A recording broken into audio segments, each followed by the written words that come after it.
አትከራከርም። ለራስ ሲሆን የሚመችን በቀጥታ ትቀበላለህ። ለራስ ዶክትሪን የሚሆነውን የክርስቶስን ትምህርት ደግሞ ታጣመማለህ።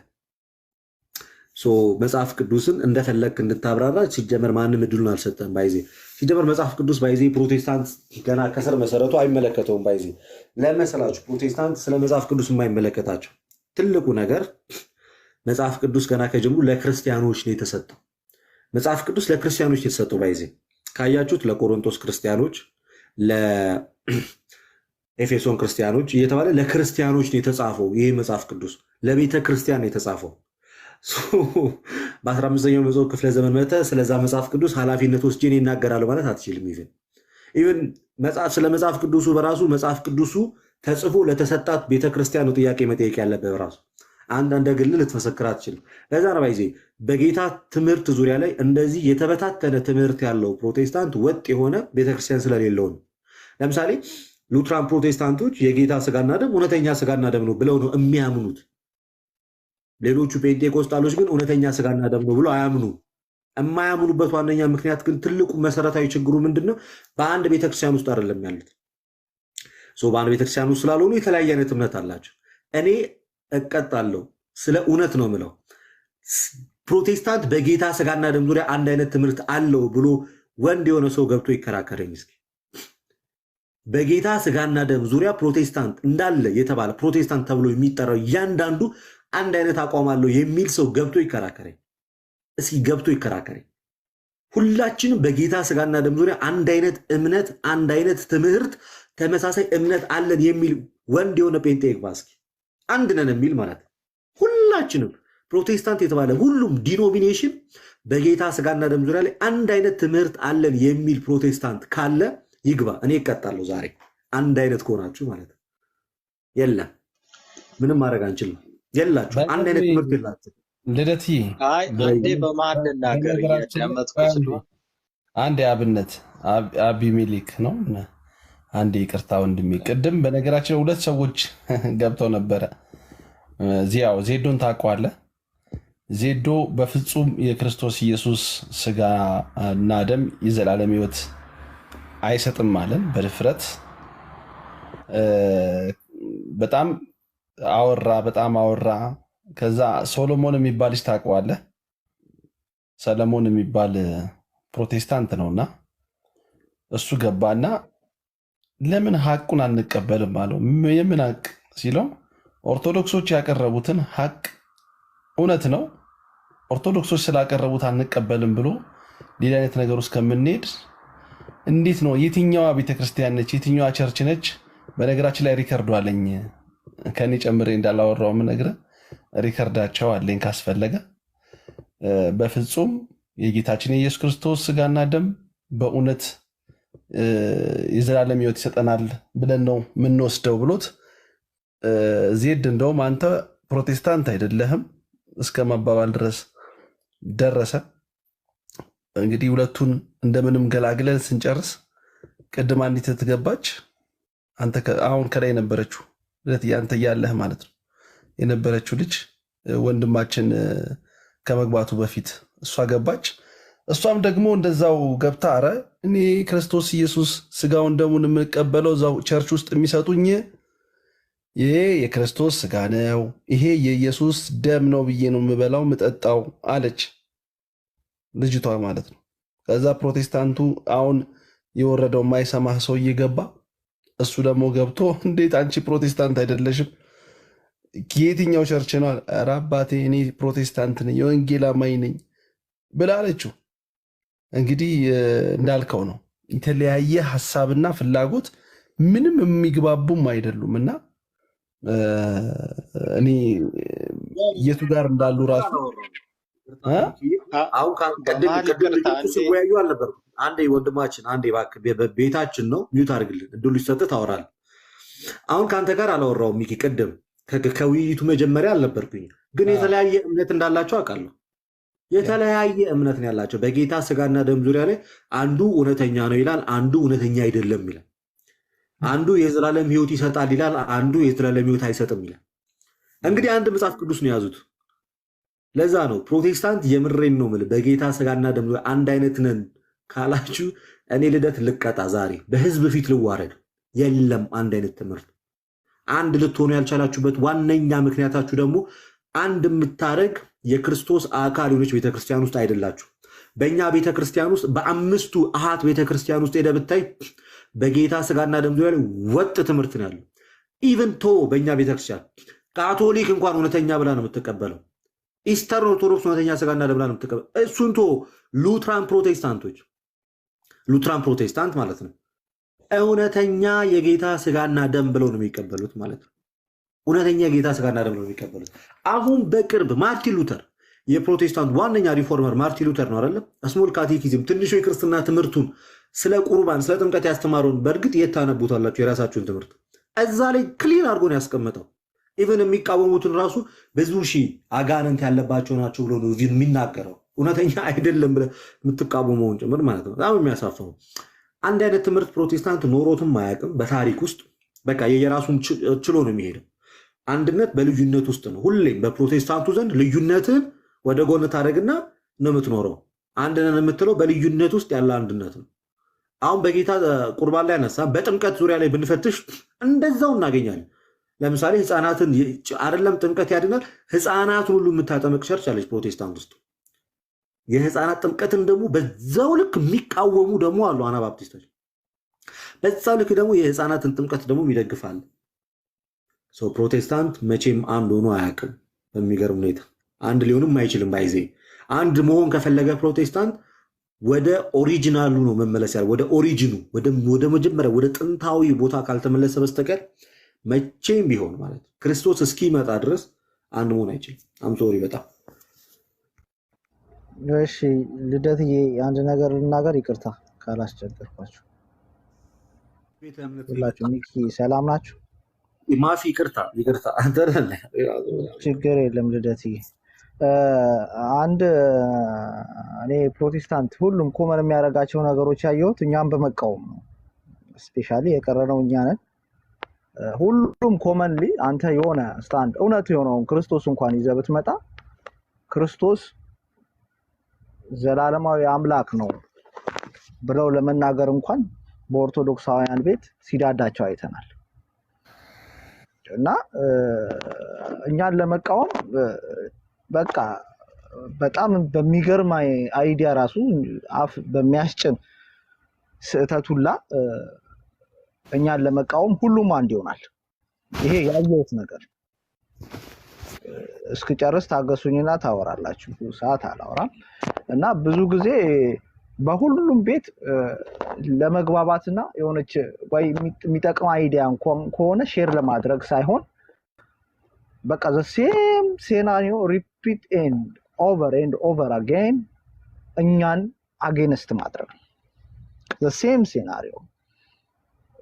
ቀደምም ልደትዬ እዛ እንትን ማነው እንትና ጋር አክሊል ጋር እያየዋቸው ነበረ። ከኛም የወጡ አባቶች የነበሩበት ውይይት ነበር። ጥሩ ነው። ግን እዛች ጋር ማይንድ ማኔጅመንት ነው የሚጠቀሙት። እውነቴን ነው። በራሳቸውን ድምፃቸውን ያሳምራሉ። ሰም ካይንድ ኦፍ የሆነ እንግሊዘኛ ጣል ያለበት ስፒሪቹዋል ላንጉጅ ወርዶችን ይጠቀማሉ። ከዛ በኋላ ማይንድን ማኔጅ ያደርጉታል። በየብዙ ቦታው ያየሁትን ይሄ ነው። እና እዚህ ስር ያለን ኦርቶዶክሳውያን you have to be smart፣ በጣም ስማርት መሆን አለብን። ቤተክርስቲያናችንን መጠበቅ አለብን። ቢያንስ ትምህርቷን ባናቅ፣ ስርዓቷን፣ ዶግማዋን፣ ቀኖኗን ባናቅ፣ ቤተክርስቲያንን ግን መጠበቅ አለብን። ይሄ ግዴታችን። እና ብዙ ጊዜ በእኛው ሜዳ ነጥብ አስጥለው የነሱን በቃ ትክክለኛ የሆነ ትምህርትን እንኳን ባያስተምሩ የኛን ፋላሲ ፈልገው ያችን ነገር ነጥብ አስጥሎ ለመውጣት ነው እንጂ ቅድም ራሱ ሲወያይ ለመታሰቢያ ያደርጉት የሚባለው ትምህርት ከቀድም ጀምሮ እየደጋገመ the same scenario ሲያወራ ነበር። እና እነሱ በተቀዱበት ማይንድ ማኔጅመንት እኛ አልተቀዳን። ሻርፖንን መጠበቅ አለብን የምለው ቤተክርስቲያን በዚህ ነው። ብዙ ጊዜ ነጥብ ለማስጣል ነው እንጂ የሚመጡት እነሱ ከኛ ጋር ዲል ለማድረግ አይምጡ። እንኳን ቢያንስ እንኳን ጥሩ ሐሳብ ሼር ለማድረግ አይመጡም። በፍጹም ምን ያላዩ እኔ እንድንጠላችሁ ፈልገን አይደለም። የእናንተን ትሩ የሆነ ትምህርት በእኛ ስህተት ነው የምታርሙት እንጂ ይሄ የኛ አስተምሮት ትክክል ነው በራሳችን ትክክል ነው አትሉም። ኦርቶዶክስ እኮ እንዲህ ትላለች ብላችሁ ነው በየቦታው የምታስተምሩት። እና ሁሌ በእናንተ ማይንድ ውስጥ ገብተን ማሰብ የለብንም። ኢች ኢንዲቪጁዋል የራሱ ቶትና የራሱ አመለካከት ፐርሰፕሽን አለው። እና ፕሮቴስታንታውያን በቃ አንድ ሰው እኮ በአንተ ማይንድ ውስጥ ገብቶ ማሰብ የለበትም። በአንተ ክርስቶስን መምሰል የለበትም። በቃ ይሄ አቢዩዝ ማድረግ ነው። እውነቴን ነው የምላችሁ። ማይንድንም ኢንስቲትዩትንም ምንም ነገር አቢዩዝ ማድረግ። እናንተ እኮ እንዲህ ናችሁ፣ እኛ ለችግራችን እንበቃለን። ፕለንቲ ኦፍ በቃ የተማረ ሰው ፕለንቲ ኦፍ ምህመናን ያላት ፕለንቲ ኦፍ የበቁ አባት ያላት ሰው ይቅርታ ቤተክርስቲያን ነች። እና ስለ ጾም ሲነሳ የሚኮሰኩሳችሁ፣ ስለ ቁርባን ሲነሳ የሚኮሰኩሳችሁ፣ ስለ ጥምቀት ሲነሳ የሚኮሰኩሳችሁ፣ ስለ ሌሎች ስለ ቤተክርስቲያን ስርዓት ሲነሳ ስለ መመጽወት የሚኮሰኩሳችሁ እቺ ቤተክርስቲያን በአንድ ቀኖናና በአንድ ዶግማ ጸንታ ስለቆየች። ስለዚህ እዚች ጋር ሁሌ ዲቤት ማድረግ ሊኖር ይችላል፣ የክርክር መንፈስ ሊኖር ይችላል። ባይ ኖ ሚንስ አይዲያ ሼር አድርገን ለመለያየት ነው እንጂ የማንንም ኢሞሽን ወይም የማንንም ሜንታል ተጠቅመን ያንን ሃይማኖት ዲስከሬጅ ለማድረግ አይደለም የመጣ ነው። ሁላችንም ሰዓታችንንም የምናጠፋው ለዛ አይደለም። ይሄን ለማለት ነው የምፈልገው። አመሰግናለሁ ሁላችሁ። እሺ ወንድማችን እናመሰግናለን። ቃልዮትን ያሰማልን።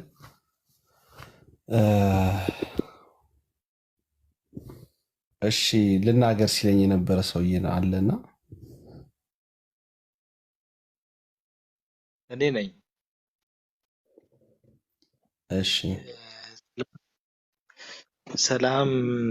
ሰላም ልበል። ሁላችሁም ሰላም አይሆፕ ፉሊ ሰላም ናችሁ። እኔ ከወንጌላውያን ባክግራውንድ ነው የመጣሁት። ራሴን ለማስተዋወቅ ያክል በተነሱት ፖይንታችን ምናልባት ላምጣልህና እሺ ፖይንታችን የሰማሁት አለ። አዎ ግን ዋናው ስንጀምር ያለውን ፖይንት መያዝ ስላለብን ያው እያነሳን ያለ ነው የክርስቶስ ኢየሱስ ስጋውን ደሙን ፕሮቴስታንቶች የምትበሉት የምትጠጡት የክርስቶስ ስጋ ነው የክርስቶስ ደም ነው ብላችሁ ነው የምትበሉት የምትጠጡት ወይ ነው ጥያቄ። ያ የመጀመሪያው ጥያቄው እሱ እንደሆነ ሰምቻለሁ። በዛ ዙሪያ ደግሞ እያንዳንዱ እየተወራ የነበረውንም ደግሞ ስሰማ ነበረ። ምናልባት ሪሰንት ስለመጣው ሜን መሄድበትን ሰብጀክት ስለተሰጠኝ በዛ መሰረት ሄዳለሁ። የመጀመሪያው ጥያቄ ለመመለስ እኔ አንድ ጥያቄ ሲምቦሊክ ነው ብለን ነው የማስበው። እኛ ጥያቄ ነው ያቀረብኩት። እኔ አንድ ብቻ ነው ጥያቄ ያቀረብኩት። ጥያቄ የክርስቶስ ኢየሱስ ደም ነው ብላችሁ ነው ወይ የምትበሉት የምትጠጡት ነው? እኔ ከሙሉ ወንጌል ነው የመጣሁት። ግን ምን በላው ምን ጠጣው ሲምቦሊክ ነው። በመስቀል ላይ የተደረገውን ስራ ለማመልከት ነው፣ ወይም ደግሞ ያንን አመልካች ነው። የክርስቶስ በመስቀል ላይ የሰራውን ስራ አመልካች ነው። ስለዚህ ያንን ማድረጋችን መጠመቃችን ሁሉ ነገር የተደረገልንን ነገር ከዛሬ 2000 ዓመት በፊት የተከሰተውን ክስተት የምናስታውስበት የመዳናችን ምክንያት ያ እንደሆነ እንደዛ ነው ምናምነው። ስለዚህ የተከሰተውን ክስተት ወይም ደግሞ ከዛሬ 2000 ዓመት በፊት የሆነውን ነገር ዛሬ ላይ አክቹዋል ወይም ደግሞ በመንፈስ ቅዱስ አማካይነት ያ ድርጊት ዛሬም እንደሚሰራ ለማመልከት ያቺ ነው።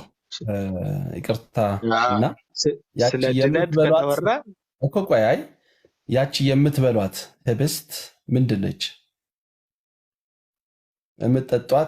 የምትጠጧት መጠጥ ምንድነች? የክርስቶስ ደምና ስጋ አመልካች ማለት ነው። የክርስቶስ ስጋን አመልካች የሚል ማስረጃ ይስጡኝ። እንግዲህ እኔ አሁን የመጀመሪያ ጊዜ የምሰማው አመልካች የክርስቶስ ስጋን አመልካች የሚል እሺ፣ ማስረጃ ይስጡን። በማስረጃ አይሻልም? ኦኬ፣ በማስረጃ እኔ አመልካች የሚል በዋናነት ክርስቶስ ስጋን አመልካች እንጂ አስጋርች ብለው አይበሏትም።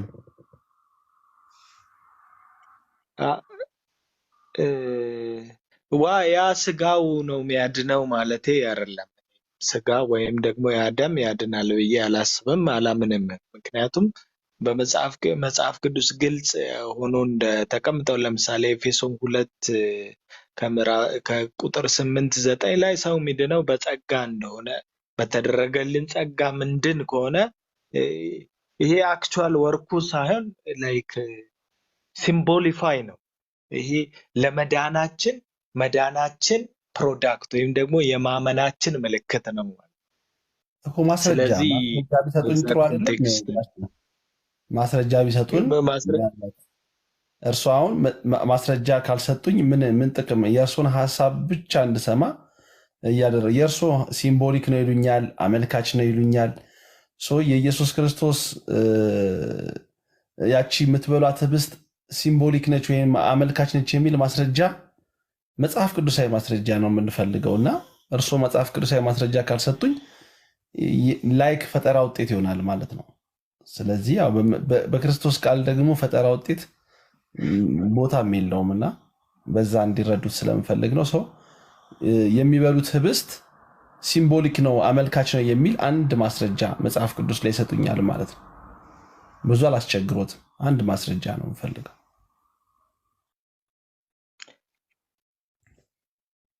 ስለዚህ ይሄ ስለእናንተ የሚቆረሰው ስጋዬ ነው ብለው ያችን ነገር ሲሰጣቸው ደግሞ ስለእናንተ የሚፈሰው ደሜ ነው ብሎ ምሽቱን ሚዩት ላይ ነው። ኦኬ አሁን ይሰማል ብዬ አስባለሁ። መጽሐፍ ቅዱስ ላይ ያለው እኮ ይሄ ስጋዬ ነው ስለእናንተ የሚቆረሰው ይሄ ስጋዬ ነው ብሎ ሲሰጣቸው፣ ይህም ደግሞ ደሜ ነው ስለእናንተ የሚፈሰው ደሜ ነው ሲል በአጠቃላይ የሚያመለክተው ነገ በመስቀል ላይ ስራ ስለሚሰራ በወቅቱ ሊሰራ ስላቀደው ከ2 ቀን በኋላ ለዛ ነው አመልካቹነቱ ብዬ ነው ማስበው። አቤ ይቅርታ፣ ማን ላይ ገባው? ቅድምም ጀምሬው የነበረ ስለሆነ ነው። ሚኪ እንግዲህ ይቅርታ፣ ሌላ ቤት አንድ የማናግረው ሰው ስለነበረ ነው የሄድኩት። ይቅርታ በጣም። አሁን ጉዳዩ የሚያከራክረው ነገር ከ2 ቀን በኋላ ክርስቶስ በመስቀል ላይ ስለሚሞት እሱ ሳይሆን ትልቁ ነገር ጌታችን በዮሐንስ ወንጌልም ላይ ዮሐንስ ወንጌል ምዕራፍ 6 ቁጥር 50 ጀምሮ ስትመለከት ከሰማይ የወረድኩ የሕይወት እንጀራ እኔ ነኝ፣ ለዓለምም እንጀራነት የምሰጠው ስጋዬን ነው፣ ስጋዬን የሚበላ ደሜን የሚጠጣ የዘላለም ሕይወት አለው ብሎ ያስተምራል ክርስቶስ። ክርስቶስ በመስቀል ላይ የተሰዋውን የክርስቶስን ስጋ የፈሰሰውን የክርስቶስን ደም መብላትና መጠጣት የለብንም ብለህ ታምናለህ? ለመዳን የለብንም ብዬ ነው ማስበው። ስለዚህ የክርስቶስ ለመዳን ስጋና ደም አያድንም ነው እያልከ ያለኸው? ለመዳን ምልክት ነው እንጂ በራሱ ኢንዲፔንደንትሊ ያድናል ብዬ አላስብም። ምልክት ከሆነ ምክንያቱም ታዲያ ለምንድን ነው ክርስቶስ አሁን አንተ ማያድን ከሆነ ጀስት እንደው ምልክት ከሆነ ታዲያ ክርስቶስ ስጋዬን የበላ ደሜን የጠጣ የዘላለም ሕይወት አለው ብሎ ለምን አስተማረ? ማያድን ከሆነ ታዲያ ክርስቶስ ስጋውና ደሙ። ጥሩ ጥያቄ።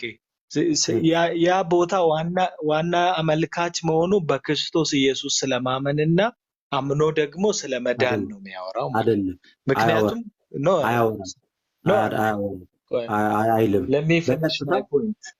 በቀጥታ ስጋዬን የበላ እንደ መጽሐፍ ቅዱስንማ አንተ እንደፈለግከው ልተረጉሙ አትችልም። የማያወራውን ነገር ያወራል ብለህ በጌታ ቃል ላይ እንድትዋሽ አልፈቅድም። በጣም ይቅርታ አድርግልኝ። ቃሉ በቀጥታ የሚለው ምንድን ነው?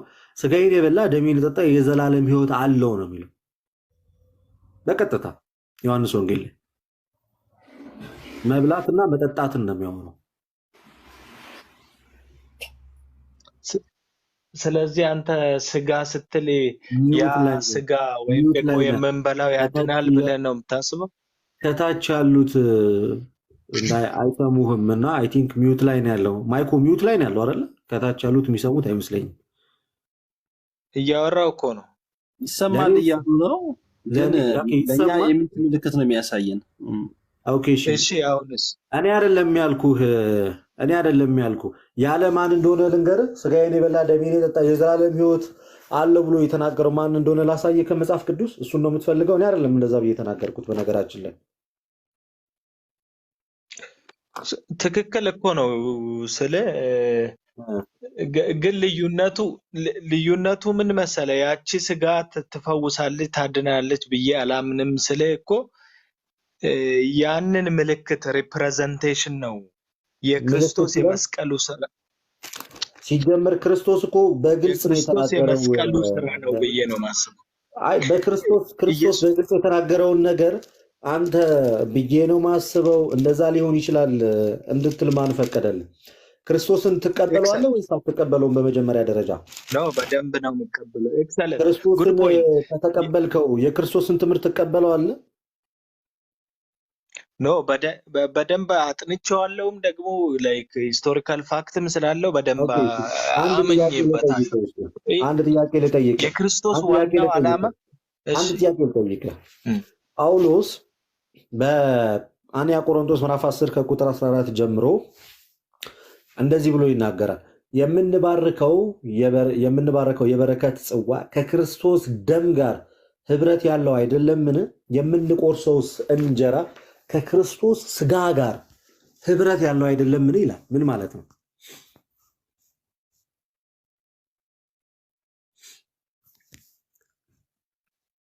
አይ ቲንክ እስቲ ደግማ በላይ እሺ፣ መጽሐፍ ቅዱሱን ድጋሚ ላንብብልህ። አንደኛ ቆሮንቶስ ምዕራፍ 10 ከቁጥር 14 ላይ ቅዱስ ጳውሎስ የምንባርከው የበረከት ጽዋ ከክርስቶስ ደም ጋር ህብረት ያለው አይደለምን?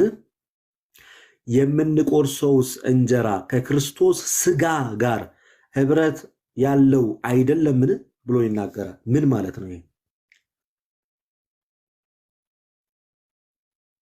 ኦኬ፣ በእኔ አረዳድ መሰረት ስለ ያልኩትን ነገር ነው የሚያብራራው። የምንቆርሰው ስጋ ከክርስቶስ ደም ጋር ትክክል እኮ ከክርስቶስ ህብረት ጋር ደም አለው ወይም ደግሞ እንትን ምን ማለት ነው?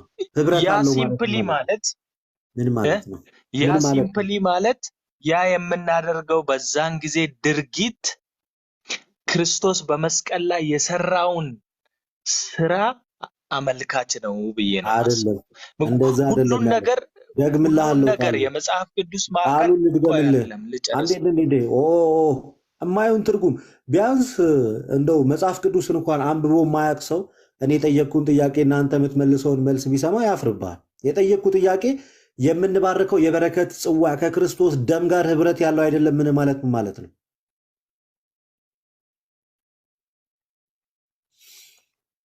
ስለ ቃሉ እንደሚለው ነው። ምን ተጨማሪ ማብራሪያ እኮ አይደለም እኮ ምን ማለት ነው? የሰጠሁትን ነው ምለው እኔ።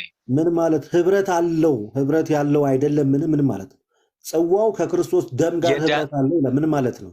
ምን አይነት ህብረት ነው? ስለዚህ የዳነ ነው የዳነ ወይም ደግሞ በዛ ደም አማካይነት የተፈወሰ ነው ማለት ምን ማለት ነው? ሚኪ ጥያቄ ግልጽ አይደለም ለእናንተ? አይ በደንብ ግልብ ነው። በደንብ ግልብ ነው።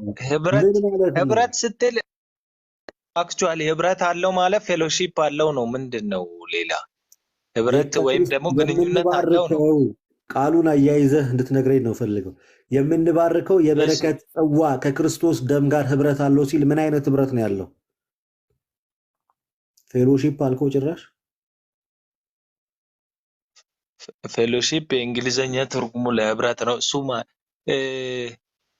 ስለዚህ የምንባርከው ስጋ ከክርስቶስ ደም ጋር ህብረት አለው ማለት የምንባርከው ስጋ አይደለም።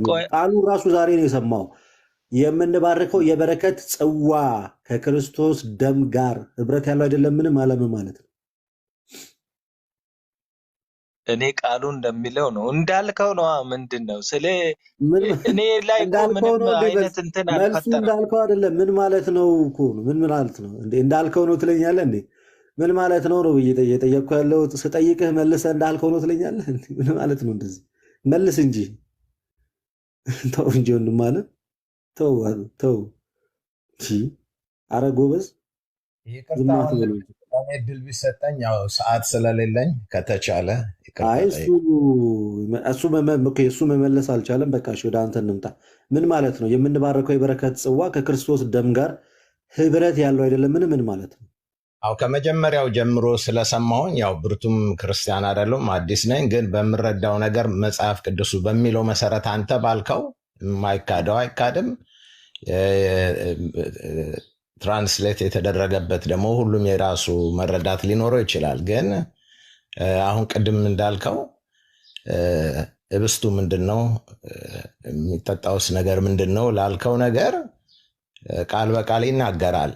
ክርስቶስ ከመሞቱ በፊት ነው፣ ፊውቸር ነው የሚናገረው፣ መታሰቢያ ነው። ግን ደሙን እንደ ደሙ ስጋውን እንደ ስጋው ምንም የማያወላዳ ነገር ነው። የክርስቶስ ስጋና ደም እውነተኛ ስጋና ደም ነው ብለህ ታምናለህ? መጽሐፍ ቅዱስ ሲናገር ታገኘኛለህ፣ በንግግሬ ላይ ታገኘኛለህ።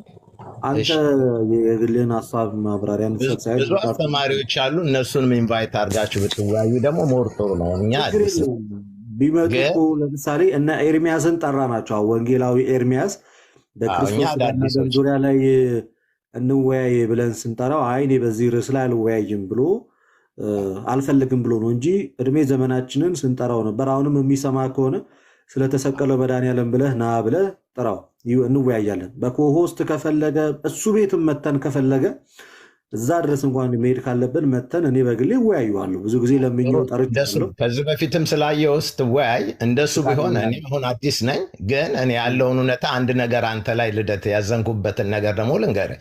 ፕሮቴስታንቶች በብዙ ነገር አይግባቡም፣ አይቀራረቡም። ማን ነው ቅዱስ ቁርብ ናቸው ማለት ሆሊ ኮሚኒየን ናቸው፣ የተለያየ ነው። እንዲያውም ሕፃን ልጅ ሁላ ያጠምቃሉ ስትል እኔ በጣም ማከብርህ ሰው ነህ። ሕፃን ልጅ ሲጠመቅ አይተሃል ወይ? በፕሮቴስታንት ህይወት አሁን ይሄ እውነት ራቀ ነገር። ሕፃን ልጅ በፕሮቴስታንት ህይወት መካነ ኢየሱስ ታጠምቃለች ሕፃናትን በ40 ቀናቸው። እነሱ መካነ ኢየሱስን አላቅም። እንግዲህ እኔ አሁን ካላወቅም ነው አንተ አለማወቅህ እኔን ስህተተኛና ባለጋ ያደረገ። ስለዚህ የራስን ትምህርት ማወቅ ካለማ ጴንጤዎች ተብሎ እኮ አይጠሩም። ለዛ እኮ ነው እኮ አንድ አይደላችሁም የምንለው። አሁን አንተ እንደምትለው ግን ብዙ ልዩነት እንዳለው አድርገህ ሳታሰፋው ልዩነት አላችሁ። ይህ ምንም የማይካድ እውነታ ነው። ልዩነት ጥግ ድረስ አላችሁ። ችግር የለውም። ፖይንቱ ላይ እንመለስ። ስላነሳኸው ነው አንተ ስላልከኝ ስጋውም በስጋው ተምሳሌት ደሙም ተምሳሌት ሆኖ ይወሰዳል። ግን ሲናገር ኢየሱስ ክርስቶስ በሕይወት እያለ ከመሞቱ በፊት ደሙ ነው ስጋው ተብሎ ነው። ግን አንተ ሊትራሊ ሲምቦሊክ የተናገረውን ሊትራሊ ሲምቦሊክ አልተናገረም። ይሄ የእናንተ መጨመር ነው እንጂ ኤዋ በመጽሐፍ ቅዱስ ላይ ኤዋ ምንድን ነው የሚለው? ስለ እናንተ የሚፈሰው ደሜ ነው እኮ ነው የሚለው። ልደትዬ አንድ ጊዜ አዳምጠኝ። አላውቅም ብላል የእግዚአብሔርን ቃል ወይ አዳምጥ። አላውቅም ያለ ሰው ማዳመጥ በማውቀው ነበር ነገር እኮ ቻንስ ስጠኛ። ስለ እኮ። እናንተ የሚፈሰው ደሜ ነው አይደል? በመሀል እኮ ነው እያወራ ያለው። ጥያቄውን ስማ እስኪ። በመጀመሪያ ደረጃ ምን ኧረ እንደምጠይቅ በጣም እንኳን አታውቅም። ሰምቻለሁ። ከአንድ ሰዓት በላይ ሰምቻለሁ። ከሌላ ሰዎች ጋር ስናወራ ሰምተህ ሊሆን ይችላል። ስለዚህ ለአንተም ደግሞ እንጠይቀሃለን። አንተ ከማውራት አስቀድሞ ትጠየቃለህ። የዮሐንስ ወንጌል ምዕራፍ 6 ከቁጥር 50 ጀምሮ ከሰማይ የወረደ የሕይወት እንጀራ እኔ ነኝ ይላል። ለዓለም እንጀራነት የምሰጠው ስጋዬን ነው። ስጋዬን የሚበላ ደሜን የሚጠጣ የዘላለም ሕይወት አለው ይላል። ስለዚህ ይህንን የእግዚአብሔርን ቃል ኢየሱስ የተናገረውን ቃል ትቀበለዋለህ ወይስ አትቀበለው? በደንብ እቀበለዋለሁ። ኦኬ፣ የምትቀበለው ከሆነ የክርስቶስ ስጋና ደም የዘላለም ሕይወት ይሰጣል ማለት ነው። አያከራክርም። ብቻውን አይሰጥም። እሱ በፍጹም አይሰጥም። የመስቀሉ ስራ ነው ህይወት የሚሰጠው። ጠቅላላ የክርስቶስ ስጋና ደም የመስቀል ስራ አይደለም እንዴ? ነው ደሙና የመስቀል ስራ። መስቀሉ ይለያያሉ እንዴ? እሱ ግን አሴ ሲምቦሊክ የምንወስደው ነው። ደሙን ስጋውን መጽሐፍ ቅዱስ ይዘዋል እጅ ላይ መጽሐፍ ቅዱስ ይዘዋል። ያለበት ቦታ ጥሩ ቦታ አይደለም። ስለዚህ እኔ ያነበብኩልህ ይሄ ቃል ክርስቶስ የተናገረው ነው። ስጋዬን የበላ ደሜን የጠጣ የዘላለም ሕይወት አለው ብሎ ክርስቶስ ተናገረ። ለምን ጨርሰህ አታነበውም? ወደ 60 ወደ ላንብብልህ። ይኸው መጨረሻው ላይ ውረድ፣ ላንብብልህ። ስለዚህ ይሄኛውን ቃል አትቀበለውም ነው እንዳጠቃላይ? ኖ አይደለም። ፍጻሜውን አውዱን ጠብቀህ ሄዳ። አንተ አስተማሪ ነህ፣ እኔ አዲስ ነኝ። እንግዲህ አስተማሪ አይደለሁም። በእርግጥ አይ ቢሆንም መቼም ቤተር ዳሜ እንግዲህ ክርስቶስ ያውቀዋል። እሱ ማን አዲስ ነን። ለሌላ ጊዜ ግን ጠንካራ ክርስቲያኖችን ኢንቫይት እያደረጋችሁ እኛ አዲሶቹን ያው የምንረዳውን እውነት ግን አዲስ ነኝ ስትል በፊት ኦርቶዶክስ ነበርክ? ያው ልትለው ትችላለህ። መጽሐፍ ቅዱስ ማነብ ኦርቶዶክስ ማለት። ኦኬ። ስለዚህ መቼ ነው ከኦርቶዶክስ ቤተክርስቲያን የወጣው? ኖ ከድሮም ምልህ አሁን አንተ እንደምትለው አይነት እንደዛ አሁን በእናንተ ዙሪያ ሁሉ ኦርቶዶክስ መጽሐፍ ቅዱስ ያነባል። እንደዛ ከአንዱ አንዱ ነበር። ገብቶኛል። ላይ በቅርብ ነው ወይ የወጣኸው? ነው ታነባለህ አታነብም ሳይሆን በቅርብ ነው ወጣህ ገባህ የሚባል ነገር ሳይሆን በቃ ክርስቶስ እውነቱን በቃሉ አበራልኝ፣ ወደ ጌታ መጣሁ። በቃ ፔሬድ። አጭር ጊዜ ነው፣ አመትም አልሆነ። ስለዚህ ለምንድን ነው ኦርቶዶክስ ቤተክርስቲያን ውስጥ ሆነ መጽሐፍ ቅዱስ እንዳታነብ የከለከለ ሰው ነበር? መጽሐፍ ቅዱስ ጥናትም ስለሌለ ይሄ አጭር ነው። ልደት መቼም አንተ አትክደው አይደለም። እኔ አሁን ለምሳሌ ኦርቶዶክስ ነኝና እንደዚህ ወንድሞችን በመጽሐፍ ቅዱስ የምሞግታቸው ጴንጤ አስተምሮኝ አይደለም። ቤተክርስቲያን መጽሐፍ ቅዱስ ትምህርት ለምትሰጥ ነው። አሁን አንተ ሁሉ ቤተክርስቲያን ለመጽሐፍ ቅዱስ ጥናት አለ። አውደ ምሕረት ላይ ቆሞ መጽሐፍ ቅዱስ ተገልጦ ቻፕተር ይባላል አለ። አንተ መታ አልተማርክምና ቤተክርስቲያን ይታስተምር። እኛ ከየት ተማር ነው ታዲያ? ከዛውን የመጣ ነው። መካድ ካልሆነ በስተቀር ሁሉም ጀነራላይዝ አታድርገው። ለምሳሌ አንድ ጥያቄ ልጠይቅህ። ለምሳሌ የትኛውም ቤተክርስቲያን ውስጥ ቀዳማይ፣ ካላይ፣ ሳልሳይ፣ የመጀመሪያ፣ ሁለተኛ፣ ሶስተኛ፣ አራተኛ፣ አምስተኛ እየተባለ የሚሰጥ ትምህርት አለ። ከሰኞ እስከ እሑድ፣ ከሰኞ እስከ ዓርብ የሚችሉ፣ ከሰኞ እስከ ዓርብ የማይችሉ ደግሞ ቅዳሜና እሑድን ይማራሉ። ፕሮግራም ወጥቶላቸው ቀን የሚችሉ ቀን፣ ማታ የሚችሉ ማታ ፕሮግራም ወጥቶላቸው በሰንበት ትምህርት ቤት ደረጃ ከዛም ከፍ ብሎ የወጣቶች ጉባኤ እየተባለ ይሄ ተከታታይ ትምህርት አለ። ይህን የተጀመረው ቆየ። ከዛሬ ብዙ ዓመት ቀን ጥቀስልኝ። ምን ያህል ጊዜ? ቤተክርስቲያኒቷ ካለችበት ሰዓት ጀምሮ ይሄ ትምህርት አለ። መጽሐፍ ቅዱስ ይዘው እየወጡ እየገቡ ምናምኖች። ለምሳሌ ቀዳማይ፣ ካላይ፣ ሳልሳይ የሚባል ትምህርት ቤተክርስቲያኑ ሰምተህ ታውቃለህ? አልሰማው። አየህ፣ ያልሰማኸው ስላልሄድክ ነው። አንተም ስላላየህ ነው የምታወራው። ልደት ይቅርታ። መጽሐፍ ቅዱስ ይዞ እዛ ነው የተማርኩት አልኩ። እኔ አሁን ይኸው ከአንድ ጀምሮ ማለት ነው። ጀነራላይዝ አታድርገዋል ልደት፣ ጀነራላይዝ አታድርገው። ኖ አንተ አሁን እየተቻ ያለው ቤተክርስቲያኒቱ አንተ በስንፍና አልተማርክምና አንተ ሌላ ቦታ እየዋልክ የቦዘንክ እየመጣ አልተማርክምና ለስድብ ሳትሄድ ልደት መጽሐፍ ቅዱስ ይዞ ያለ ኦርቶዶክስ ካለ እኔ እቀጣለሁ። ዛሬ ድረስ መጽሐፍ ቅዱስ አያዝም። ኤላዚዮን ሰማኝ። አንተ አትወክልማ ሁሉንም ልደት። ቆይ ማይኮ አሁን አዲስ አማኝ ነኝ ስላለ እንደውም ጥያቄውን ከስጋ ወደሙ ከፍ እናድርገውና ስለ ስላሴ እንጠይቀው። እምችለውን እመልሳለሁ። ምንም ይሄ እኮ የመንግስተ ሰማያት ቁልፍ ሰጪ አይደላችሁ። ምንም አይደለም። ስኖ ቢግ ዴል ቃሉ ነው እሱ የሚመዝንህና ወቅነቶቅ ቃሉ ይመዝንሃል። ግን ልደት እውነቱን ተናገር። መጽሐፍ ቅዱስ ምዕመኖች ይዘው ይወጣሉ ይገባሉ። መጽሐፍ ቅዱስ የያዘውን ለሚሳደቡ አይደሉ እንዴ? ዛሬ ኧረ እባክህ ልደት፣ እኛ በክብር ነው የምንይዘው። እስቲ በክብር አያያዙን አሳየኝ። አለማንበብ ነው በክብር ኤልያዛ ምንድን ነው? ኤላዚኖ ነው በመጽሐፍ ቅዱስ እናሳየዋለን። አሁን ችግር የለውም። እኔ እኮ አውቃለሁ አላልኩም፣ ግን አትሊስት ሚዩት አድርጋባት ነው ከጠንካራ መምህሮቹ ጋር እየጣራችኋቸው ኢንቫይት ብታደርጓቸው። ኤርሚያስን ሂድና ንገረው። ሂድና ኤርሚያስ፣ ወንጌላዊ ኤርሚያስ ቤት ተደብቀ ከምታወራ በላይቭ ሆስት ናና ይሄው እንወያይ ብሎ ልደተ ቃል ጠርቶሃል። በቁርባን አንተ ለምን ኢንቫይት አታደርገውም? እኔ ብዙ ቅርርብ የለኝም። ስንት ኢንቫይት አደረግኩት አንተን ከሰማህ ብዬ እኮ ነው። የእሱ ሌጀንድ የሚለውን ልደት የእሱን በቃ በጣም አለ የሚለውን ፓስተር ያምጣው። ሰው ይዘና ፓስተርን ይዘና የአንተን ያስተማረን ፓስተር ይዘና። ግን ልደት እውነቱን አትሸሽ። ምዕመኖች መጽሐፍ ቅዱስ ይዘው እጃቸው ላይ ቤተክርስቲያኒቷን በውሸት አትክሰሳት። ቤተክርስቲያኒቷን አሁን በውሸት አትክሰሳት። የአንተ ስንፍና፣ የአንተ የግል ድካም፣ የአንተ የግል አለማወቅ ቤተክርስቲያናችንን አይወክልም። ይኸው እኛ ቤተክርስቲያን አስተምራን ነው። ማንም ቤተክርስቲያን ሄደ እንዳትማር የከለከለ መጽሐፍ ቅዱስ እንዳትይዝ ያለ ማንም የለም። ወደ ፈቅደን ያልተማርከው ወደ ፈቅደን ከቤተክርስቲያን የወጣው። እኛ ደግሞ ወደን ፈቅደን ሄደን ተማርን። ቤተክርስቲያን አስተማሪያችን መጽሐፍ ቅዱስን ሰጠችን፣ ተማርን። ይሄው ቁጭ እንኳን እኛ ፕሮቴስታንት እንኳን እጁ ላይ የያዘውን መጽሐፍ ቅዱስ የሰጠችው ቤተክርስቲያን ናት። እንደውም ይህን ጥያቄ አዙሬ ልጠይቅ። መጽሐፍ ቅዱስን ማን የሰጠ? አንተ ኬታ መጣ? መጽሐፍ ቅዱስን ማን የሰጠ? እሱ አጭርና ግልጽ ነው። ምንም ማካክደው ነው። ማን ሰጠ እኮ? ማን ሰጠ? መጽሐፍ ቅዱስ ያጠናል ስትለኝ መልስልኝ ጥያቄውን እስኪ። ማን ሰጠ መጽሐፍ ቅዱስ? ማን የሰጠ መጽሐፍ ቅዱስን? ይሄ እኮ ቤተክርስቲያኗን የማናናቅ ነገር እኮ አይደለም። ዛሬም አክብሮት አለኝ። ግን አንተ አባባል መጽሐፍ ቅዱስ ይማራሉ ስትለኝ ሊሆን ይችላል። አሁን ከጀመሩ በፊትም አልኩ እኮ አንተ እኔ በቤተክርስቲያኒቷ ውስጥ እድሜ እዚህ ደረጃ እስከደረስኩበት ድረስ እና እችን ቤተክርስቲያን እስከተቀላቀልኩበት ቀን ድረስ ይሄ አሁን የጠራውልህ ቀዳማይ ሳልሳይ ካላይ ከዛሬ 30 ዓመት በፊት የተጀመረ ትምህርት ነው። ግን ልደት እኔ እኮ ዛሬ መጣሁ እንጂ ጓደኞቼ ሁሉ ኦርቶዶክሶች እኮ ናቸው። ለምን እንደዚህ እንደምትል አሁን እነሱ ሁላ እንደማይማሩ አውቃለሁ። ሰነፍ ነበሩ ማለት ነው። ጓደኞችም ልክ እንዳንተ ሰነፍ ነበሩ። ክብረ ነክ አይምሰል። አሁን ይሄ ስድብ ከአንድ ክርስቲያን አይጠበቅም። እንዳንተ ናቸው ማለት ነው ሰነፎች። ሰነፍ በነገራችን ላይ ስድብ አይደለም ግብር ነው። መጽሐፍ ቅዱስ ላይ በግልጽ ሰነፍ ከሆንክ ሰነፍ ይልሃል እኮ አንተ ሰነፍ ይላል መጽሐፍ ቅዱስ ይናገራል። ሰነፍ ከሆንክ ሰነፍ ነህ፣ ጎበዝ ከሆንክ ጎበዝ ነህ። ምንም እኮ ሰነፍ እንደውም ጎበዝ ብለው ውሸት ነው።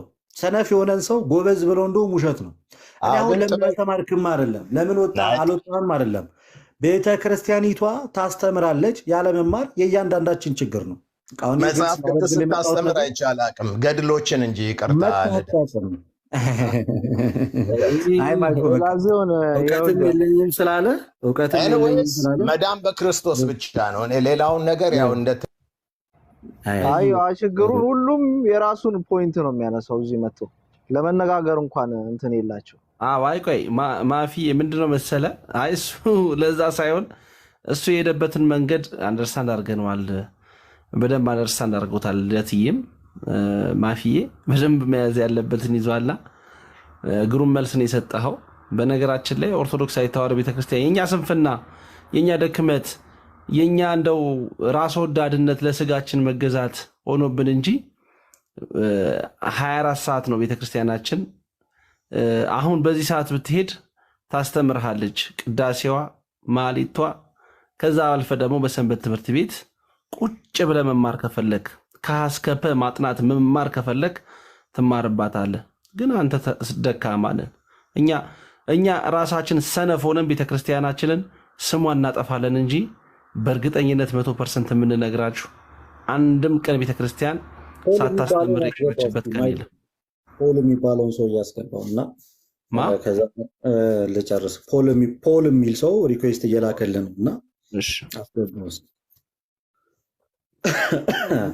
በመገናኛ ላይ መጽሐፍ ቅዱስ ይዞ ኢየሱስ ጌታ ነው ሮሜ 8:34 በማለት እኔ እንጃ ወንጌል መጽሐፍ ቅዱስ ማንበብ ማለት እሱ ከሆነ ይቅርብኝ።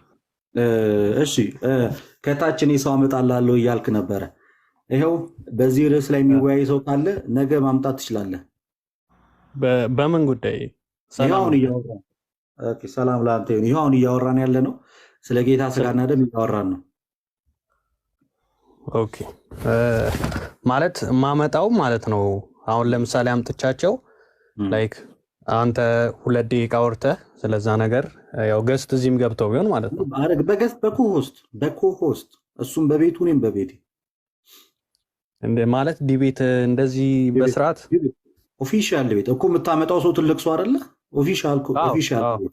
ኦፊሻል ዲቤት አይ እንደዚህም ይገባል ብዬ ነው። ገስት ላይ ገብቶ ሚኪም ሰዓት ቢይዝ ነው። አይ ለምን በገስት አይገባም? በገስት ሳይሆን በኮሆስት ለምን አይገባም? ሰዓት ይዘን ከሌሎቹ ጠይቀዋለሁ። ስለ እሺ ካለኝ ጠይቀዋለሁ። ግን እንደዚህም ይቻላል ብዬ ነው። በኮሆስት እምቢ የሚልህ ከሆነ እኛ ችግር የለንበትም። እኔ ስለ ያ ኦፊሻል ከሚሆን ወያይም ራሴን ቤት ከፍቼ ሚኪ ጋር ወያይ እዚህ ሚኪ ጋር ለምሳሌ ብታመጣው ሚኪ ሰዓት ይዛል፣ እሱ የሚገባና እናወራለን። ሞር በኮሆስት ቢሆን እሱም የራሱ ቤት እኔም የራሴ ቤት ሆነን በስነ ስርዓት ሰዓታችንን ይዘን መግቢያ፣ ሪባትል፣ ክሮስ ኤግዛሚኔሽን፣ ኮንክሉዥን ብለን ሰዓቱን በስነ ስርዓት ከፋፍለን ማንም በማንም ሰዓት ሳይገባ አቁም አታቁም ሳይባባል ትክክለኛ ውይይት ማድረግ እንችላለን። ምንም አያሳስብም። እሺ ማለት በዚህኛው ጉዳይ ማለት ነው። በስጋና ደም በፈለግከው ቀን ኦኬ። እሺ ኮስት እሺ ካሉኝ ያው ማለት ያው እኔ ዝም ብዬ ኦፊሻል እንደዚህ ጓደኛ ስለሆንክ በውስጥ ጓደኛ ነን ወይ አይደለንም ንገረኝ፣ አስቀምጥልኝ መልእክት። እሺ ፎሎ አረጋለሁ እኔ አርገኝ። እኔም ይኸው መልሼልሃለሁ ፎሎውን። የትኛውንም ሰው ልትጠራ ትችላለህ እንደ እግዚአብሔር ቃል በጨዋ ደንብ። ጨዋነት ባህላችን ነው ኦርቶዶክሳውያን። በጨዋነት ምንም አይነት ግላዊ ስድቦችንና አታኮች ሳይኖሩ ቃሉ ላይ ተመርኩዘን መጽሐፍ ቅዱስን ይዘን እንወያያለን። አያሳስብም። እሺ ልደትዬ፣ ግን ያው እኔ እናንተ በጣም እዚህም ሚኪ ጋርም ሁሌ በስርዓት ስለሆነ ስለሚወራ ነው ማለት ሳመጣቸው ገብተዋል የሆነ ኦፌንድ ሆኖ እንዳይሄዱ ችግር የለም። ማንም በእግዚአብሔር ቃል ላይ ብቻ ሀሳብ ከሀሳብ ጋር የሚፋጨው እንጂ ምንም አይነት ግላዊ አታኮች አይኖርም። ግን አያስወሩኝም ምናምን ስላሉኝ ነው ከዚህ በፊት በደቂቃ አሁን ለምሳሌ 10 ደቂቃ መግቢያ ከተባለ መግቢያው ላይ ማንም ጣልቃ አይገባበትም፣ ያወራል። እኔም በእኔ ሰዓት ማንም ጣልቃ አይገባም፣ አወራለሁ። ጥያቄና መልስ ላይ ግን ማፋጠጥ ስለሆነ ጥያቄና መልስ ላይ እየጠየቅኩት ወደዛ ወደዚህ የሚል ከሆነ ጠይቀዋለሁ። ይሄ አይደለም እንዲህ ነው ያለ ያ ሲጀመር የውይይቱ ምግ ስለሆነ እንደዛ ይቻላል። እንጠብቃለን እንግዲህ። እሺ ቴንክ ዩ። ተባረክ። እሺ መልካም ቀን ይሁንልህ እና እናመሰግናለን። እሺ ፖል ተባረክ። እሺ ማይኮ አለ ደት ያለው ደሜን ቅድም አስለቀስ ነው በጋር ደሜ ቤቱ ገብቶ ማን ነው የሚባለው? በረከት ኦርቶዶክስ ነው፣ ቤኪ የሚባል ሰውዬ ኦርቶዶክስ ነው እያለ የጮህ ነበር። ቤኪ የሚባል ሰውዬ ኦርቶዶክስ ነው። ማንም ናፍ ኦኬ፣ ናፍ እስኪ ከናፍ ጋር ይሁንና እንጨርስ። ዛሬ ኤልዬ ከፈለግሽ በጣም የሚገራርሙ ቪዲዮዎች አሉኝ፣ እልክልሻለሁ። ሪከርድ ያደረግኳቸዋለሁ። ሳቂ አንቺ ምን አለብሽ? ናፍን እናውረውና ማይኮ የመጨረሻ እናድርገው። እሺ ናፍ ሰላም ነው። ከየት ቤተ እምነት ነው? ፕሮቴስታንት ነች? ይቅርታና መጀመሪያ አዩ ፕሮቴስታንት ነሽ? ኦኬ እሷ ትቀርማለች። አዩ ይሰማል? አዩ በቃ ናፍ ቀጥሉ። ከናፍ ጋር እሺ ሰላም ናችሁ? እንዴት ናችሁ? እግዚአብሔር የተመሰገነ ይሁን። ከየት ቤተ እምነት ነው የመጣው? እኔ ከወንጌላውያን አማኞች ነኝ። ኦኬ፣ እሺ፣ ከወንጌላውያን አማኞች ሰው እየተወያየን ያለ ነው በጌታችን በኢየሱስ ክርስቶስ ቅዱስ ሥጋውና ክቡር ደሙ ላይ ነው፣ በቅዱስ ቁርባን። አንደኛ ቆሮንቶስ ምዕራፍ 10 ቁጥር 14 ላይ ቅዱስ ጳውሎስ የምንባርከው የበረከት ጽዋ ከክርስቶስ ደም ጋር ህብረት ያለው አይደለምን? የምንቆርሰው እንጀራ ከክርስቶስ ሥጋ ጋር ህብረት ያለው አይደለምን ይላል። ምን ማለት ነው ይሄ?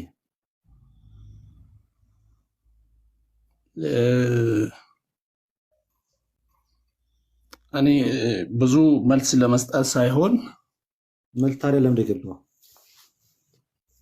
አንዳንድ እየሰማኋችሁ ነበርና ለመማማር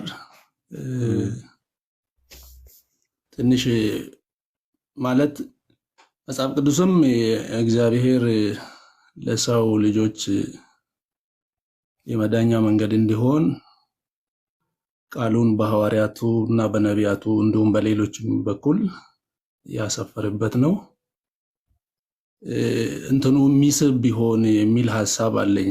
ምንድነው የማጥላላት የሆነ ሰዎችን እንትን የማድረግ ነገሮችን እያየው ነበርና የግል አስተያየት ምናልባት እኛ እንግዲህ መሰለኝ ወንድም ሌሎች ጋርም ገብቶኛል። ሰምቻለሁ። እንደዚህ ውይይት ሙግታዊ አካሄድን የተከተለ አይደለም። እንትኑ እነሱን ነገር ያው ሰዎች እንዲድኑ ሰዎች እውነትን እንዲረዱ የምናደርግ ከሆነ ትሕትናን በተሞላ ሰውየውን የሆነ የማቅለል ስሜት ሳይሰማ የምናወራውን ሰው ብናወራ ማለት ብዙ ምርጥ ቃላቶች አሉ፣ ጥሩ ቃላቶች፣ የማያስከፍሉ ቃላቶች አሉና አንዱ ስሜታዊ የሚያስመስል ነገሮች ይታያሉ። ያው በአካል አንገናኝም አንተያይም ለማለት ተብሎ ይሁን እሱ ነገር መስተካከያ ቢኖር ለወደፊቱም ቢሆን ማለት ነው። ምክንያቱም ሰዎች በተለይ አንተ አሁን ልደተ ቃል አንዴ በቃ ምክርን ሰምተናል። ምናልባት ለዚህ ሚዲያ አዲስ ልትሆን ትችላለህ። ሰዎቹን እኛ እንዳመጣጣቸው አዲስ ነኝ። አዎ በዚህ ጉዳይ ብዙ እንትን ብዬም አላውቅም፣ ግን ዮሐንስ ወንጌል ላይ ቅድም ሲታነሳቸው የነበሩትን ነገሮችም እየሰማሁ አንድ የሚታርግልና እንግዲህ ሰውን እንዳመጣጡ ነው የምንቀበለው። በጣም ሩድ ሆኖ ቤተክርስቲያኒቷን ሊያዋርድ የማይሆነውን ነገር እየዘባረቀ የሚመጣውን ሰው እንዳመጣጡ በእውቀት በመጽሐፍ ቅዱስ ቃል እያዳመጠ እየተደማመጠ የሚያወራውን ሰው ደግሞ በዛው ልክ ደግሞ በስነስርዓት እናዋራዋለን። ግን ገና ከጀምሮ ቤተክርስቲያን ጥላቻ መንፈስ ይዞ የሚመጣውን ሰው እንደ ቅድሙ አይነት ልጅ ግን መጽሐፍ ቅዱስ ሰብከህ አታውቅም፣ እንደዚህ ነው የምታደርገው፣ እንዲህ ነው እያለ ለሚመጣው ግን ያው ሰነፍን በስንፍናው መልክ መልስልህ ስለሚል እንደዛ እናደርጋለን። ግን አንተ እንደ አጠቃላይ ያነሳው ሀሳብ እውነት ነው። ውይይቶች ምንጊዜም ክርስቲያናዊ ነው መሆን ያለባቸው። በጣም በሰከነ መንገድ መደማመጥ፣ መከባበር፣ ከእልህኝነት በወጣ መንገድ ነው መሆን ያለበት የሚለው ነገር ልክ ነው። ይሄ እኛ የምናምንበት ነው። ግን ወደ አንተ ቤቶች ብትሄድ፣ ወደ አንተ ወንድሞች ቤት ብትሄድ እንዴት ስንሰደብ እንደምንውል፣ እንዴት እንደሚያብጠለጥሉን፣ እንዴት እንደሚሞልጩን ብታይ ኖሮ ምናልባት የእኛን ምንም ላይመስል ይችላል። እንደውም እኛ እነሱ በሚያደርጉት ልክ፣ እነሱ በሚናገሩት ልክ፣ እነሱ በሚያወርዱን ልክ፣ የጠንቋይ ልጆች በሚሉ ልክ፣ በሚሰድቡ ልክ፣ ጨለምተኞች በሚሉ ልክ፣ የሞቱ ቅራቅንቦዎች በሚሉ ልክ እኛ አናግረናቸው አናቅም። እውነቱን ለመናገር እኛ ቪዲዮዎችም ማስረጃዎች አሉ። እነዚህ ቅራቅንቦ ግሳንግሶች እያሉ ነው የሚሰድቡንና በዛ ልክ አንሰድባቸውም። ግን ውይይት ከሆነ እንወያያለን። ስለዚህ ለሚሳደብ ሰው እንግዲህ እውቀት ስለሌለው እንደ ኤላዚዮን እንደሚባለው ሰው ወደ ታች እናወርደዋለን። እውቀት ካለው በእውቀት ይወያይ፣ እውቀት ከሌለው አስቀድሞ ይማራል። ሁላችንም እንማራለን። ባይዜ መማር ለሁላችንም ግድ ነው። የዚያር ቃሉ ጊዜ መማር አለብን። ግን በንቀት የሚመጣውን ሰው ግን እዛው ልክ እንመልስለታለን። ያው ነገር አይደለም። በቃ ማይኮ አይ ቲንክ ውይይት ያለ አልመሰለኝም። ምናልባት ገጥማለሁ የምትለኝ ከሆነ ወይ ልተኛ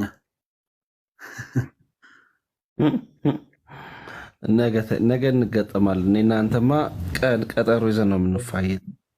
እንተኛ በቃ ምዕመናን፣ ሌላ ቤት ላይ ብታገኙኝ እንዳይደበራችሁ ልተኛ ብዬ ማለት ነው። ደብተራው ተኝተሃል ወይስ ስራ ላይ ነው? ከደብተራው ጋር ለምን ጌም አትጫወቱም? ቆይ እንደትዬ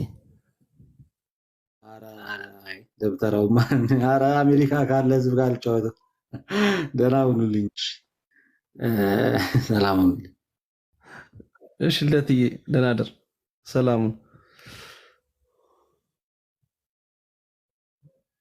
ታዬ ይዘላ ምን አልከኝ? አንተና እኔ እንጨማመቅ። ቆይ አንተ ና ደግሞ አያስወረኝም። በቃ ተኛ። ደብር ትሄዳለህ አትሄድም? ግን አይድልስ ነገር አንተ 8 ሰዓት ሆነ። በኢየሱስ ስም መሀሌት ደረሰ እኮ። የሚስቴ ያለመኖር እኮ ነው። በእናትህ አይ የለችም። እና ለዛ ነው መቼ ከ3 ሰዓት ከ4 ሰዓት በኋላ መቼ አሁን ቪዲዮ ለወጣ ነው ተገለጥ ብለኛለች። እስኪ በቪዲዮ ወጣ።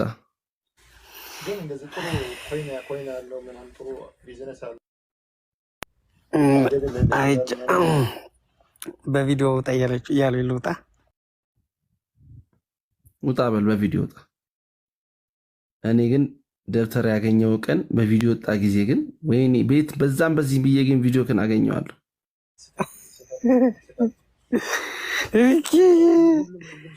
ሸበቶ ፀጉረ ሸበቶ ሰው ለማየት ምን ያደርግላችኋል? ጎበዝ ተው፣ አገኘሃለሁ።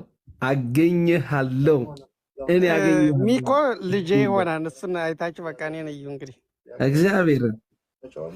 አዎ ሚኮ ልጄ ይሆናል። እሱን ያህል ልጅ አለኝ። ይህ ደግሞ እዚህ አጠገቤ ያለው የሚያወራው ወሬ ስለማይመጥናችሁ ደህና ደሩ። እቺ እንግሊዝኛ መንግስተ ሰማያት አታስገባ። ምን ዋጋ አለው? እቺ እንግሊዝኛ እኮ ማን ነው እንግሊዝኛ ብሎ ነው? አዎ አታስገባ። እሷ ቋንቋ መንግስተ ሰማያት የለች። ሙተን ስንነሳ የምናወራው እንደውም የዓለም ህዝብ የሚያወራው ግዕዝ ነው። ሁላችሁ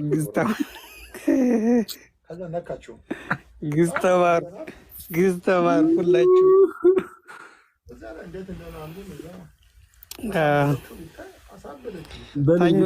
ልተኛበት፣ እንቅልፍ ልተኛበት። ከምርተኛ ቤተክርስቲያን መሄድ አለብህ እኮ። እኔ እኮ ሰዎች ማተኙት ለምንድን ነው? እኮ አሁን እሺ ሚኮስ እያወያየ ነው። እናንተ ማተኙ ለምንድን ነው? ሌሎቻችሁና ቤተክርስቲያን ማተዱ እንዴ? ከሞትም በኋላ አንደኛችንን እንተኛለን ብሎ ይሆናል። እንዲህ መሄድ አለባቸው። እነሱ ስራ እየሰሩ ነው። እናንተ ምን እያደረጋችሁ ነው? ምን እንዳለ ሰማህ አይደለ? ኢየሱስ ክርስቶስ ኦርቶዶክስ አለን ኤላዝ የሚባለው አልሰማሁም? ቅድም ከዕለት ጋር ሲያወራ ስላላስተማረችኝ ነው፣ መጽሐፍ ቅዱስ ስላላስተማረችኝ፣ መጽሐፍ ቅዱስ እንድንይዝ ስለማትፈቅድልን ነው ነገር አለና አስቀድሶ መጫቃል። ለዛ እኮ ነው። እውነት ነው። ቅዳሴውን ግዛና አንብብ በለው። ከዛ በኋላ ኢየሱስ ምን እንደሚባል እዛ ላይ ያያል። ኤልዚዮንዬ፣ እኔ እናንተ በደንብ በዲቤት ነው የምናወራው፣ በሆስት ነው የምናወራው ትላለህ። ጭማቅልኝ እንደዚህ ዜድን ቅድም ጥሩ ነበር ያረክልኝ። ሰዎች መጥተው አደፈረሱብህ። አንተ መጥተው አናደዱኝ እኮ እግዚአብሔር። እኔ እኮ አንዳንዴ ባላስገባቸው ላለው እግዚአብሔር የሄድክበት መንገድ አፍጥጦት ነበረ። እሱ ለነገር ነው አይገባው። መፈናፈኛ አጣ ማለት እንትን እንዴት አንተ ስጋው አይጠቅምም፣ የማን ስጋ እንደሆነ አልተናገረም። ገባ? መናገር አልፈለገም። የማን ስጋ ነው?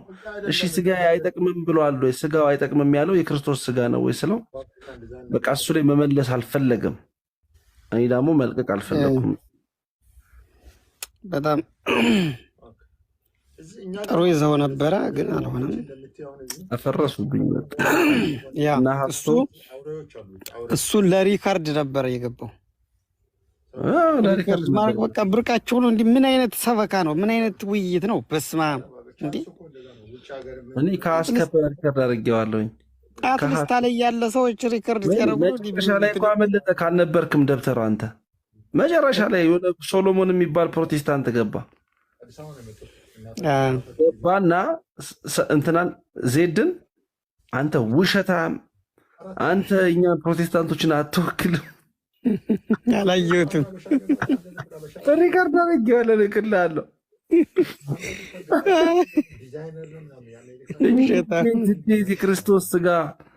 እንዴት የክርስቶስ ስጋ ዘላለማዊ ሕይወት አይሰጥም ትላለህ? እንዴት ደግሞ ዘላለማዊ ሕይወት አይሰጥም? መጣ ደቧት መጣልህ። ማን መጣ?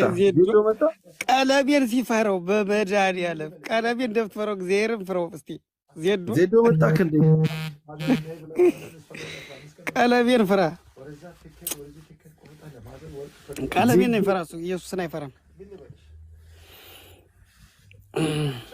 የምሬን ቀለሜን ፍራ። ዜዶ በቃ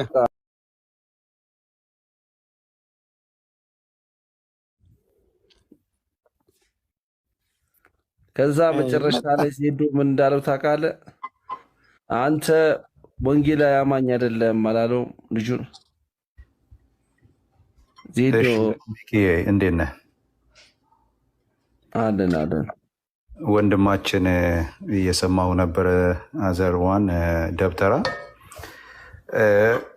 ይሄ ጀነራል የሆነ ሄስቲ ጀነራላይዜሽን የሚባለውን እንትናችሁን እዛ ቁጭ አድርጉት። ከኔ ጋራ ከኔ ስብዕና ጋር አይሄድም። እኔ ማውራውን ነው ማውራው፣ ሰዎችን አልነካም። አትፍራ። ድምጻቸው ግን ከኤርሚያስ ጋር ይመሳሰላል። በል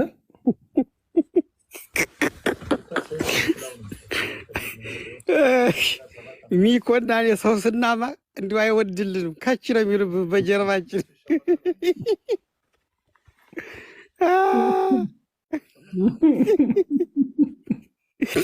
ይበጅ ዜዱ ይዘናል ዜዱ። ይኸው የኛ ሀቤት ሀቅ ነው፣ እውነቱን ማውራት ማለት ነው። ያየነውን የሰማነውን ያሸተትነውን የረገጥነውን የዳሰስነውን። ዜዶ አልተሳደብንም። ተው አክብሬ ባስገባ ልሰድቡኝ ልትሳደብ ቃጣት አክብሬ ባስገባህ ማለት ነው። በጣም ይገርሙኛል። አሁን እንደው በእኛ ጭብ ይያዛል በእውነት። እንደው ዜዶ በእውነቱ ቀለሜን ትፈራዋለህ። ይህ ሀቅ ነው። ምን እግዚአብሔርን አትፈራውም። ምናልባት ይምረኛል ብለህ ከሆነ ተሳስተሃል። ማትፈራው እግዚአብሔርን እውነትን መፍራት አለብህ። እውነትን መያዝ አለብህ። እንዴ እስከ መቼ ተሸጉጠህ ትኖራለህ ወንድሜ?